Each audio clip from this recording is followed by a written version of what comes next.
What I'm about to show you is a little snippet of Jordan Peterson's mind, a little window into quite a extravagant view of how his mind works.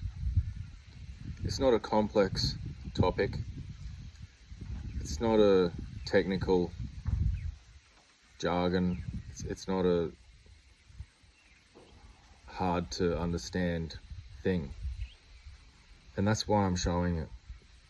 Okay, it's not like one of these questions or one of these parts that he talks about where he says something that is quite complex, and we could argue and discuss whether this is absurd or not, but we're not going to do that. For example, look at this spiel that he gives. Christian. So can we repeat once again what you believe makes someone Christian? There's many things, but one of the most fundamental is that you believe that the cosmos itself is founded on the principle of voluntary self-sacrifice.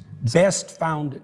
That's the kind of spiel that you could reasonably find somebody saying, oh, that's obviously just simply bullshit.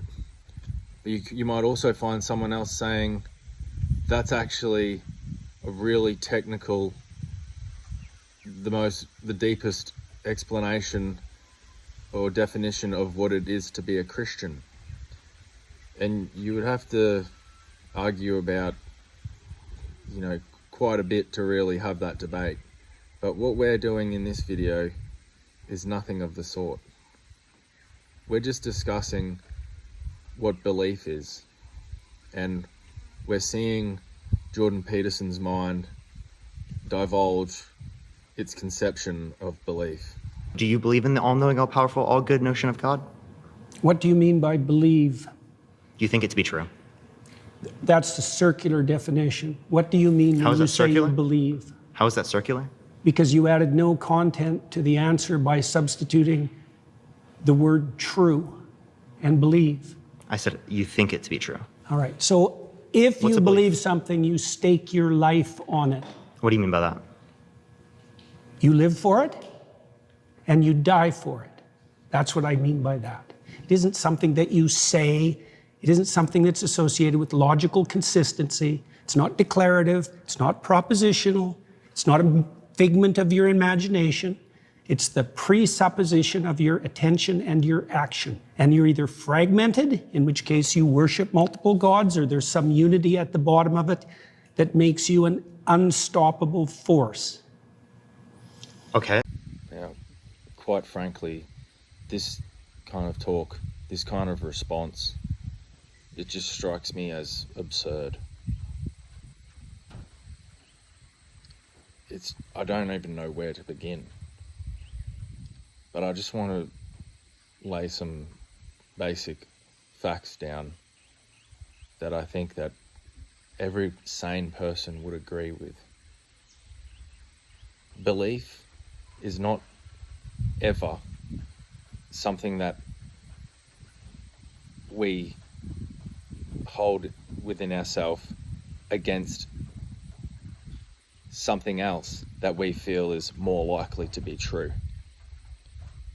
What I mean, for example, is if you think it's more likely that your wife, if you have a wife, hypothetically, if she was cheating on you, if you think it's more than likely that she cheats on you, you don't believe that she doesn't cheat on you.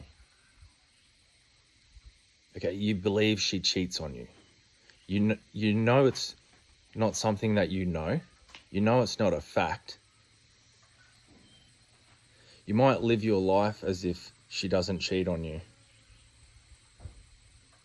But for you to believe that she doesn't cheat on you, you can't think that it's most likely that she does. Otherwise, that's not a sane function of belief. That's probably not even belief at all.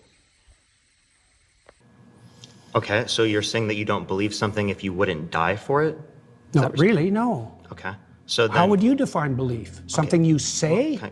A lot of things are unknown. Essentially, every single thing is not known, other than existence. Existence is the only thing, the only fact, the only thing that is really known. It's experienced. But we have this word belief for a reason. I mean, otherwise we wouldn't really be having it. It obviously means, I mean, it's obvious when you've got a clear mind and you think about it. It means you've conceived of a notion as to what is occurring or what has occurred that you feel and think is the most likely thing that was or is occurring. That's belief. Sometimes you'll be believing that there's three things that are equally as likely to be occurring. And that's your belief. You believe it's one of these three things. Now, for you to go and pick one of those three things and say, I'm choosing to believe this one, even though I know the other two are just as likely, you don't make any sense. Okay? If I ask you, do you believe that there's a car driving on the highway, the closest highway down the road, between this shop and that shop? Do you believe there's a car in motion right now? You know, you might say, I don't care, whatever. But you're gonna have an idea of what you find is most likely. It might be 50-50.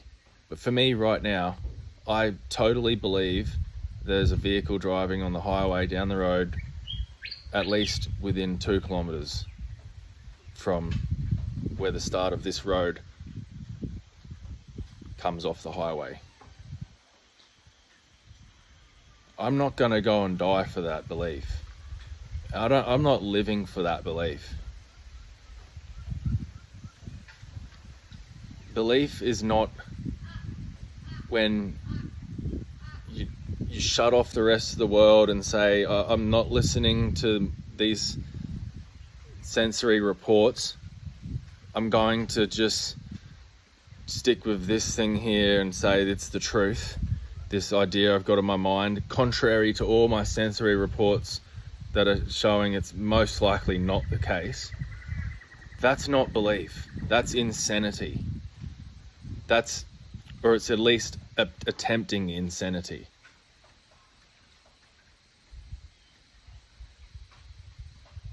Okay, it's not, I believe I'm going to heaven. Well, actually, maybe it is. This may be where the complex part of belief is, but I suspect it's not actually complex at all. Someone exists in this world, they're freaked the F out about everything at their core. They're just a ball of anxiety. And they think this is just mind-boggling, the whole thing. I think that this story that I've been told, I think it has to come from somewhere, and Jesus will save me. And these people want to throw me in this pit with a lion. And if I don't go in there, I have to say that I have to renounce Jesus and tell everyone that I don't believe him, even though you can still believe him in your mind secretly. I don't get that. Why Jesus would not accept you into heaven because you walked around telling some flesh spirits, hey, I don't believe in Jesus, just so you could avoid being torn apart by a lion. That actually is a bit more of a complex topic. But even that is absurd, that you have to stand there and say to these humans, no, I do believe that Jesus has a spot for me in heaven, and I do believe that I'm not allowed to lie to you about that, otherwise he takes my spot away, because apparently you're implying that Jesus some God has an interest in you proselytizing their view, that we won't even go there. Let's just stay on this belief.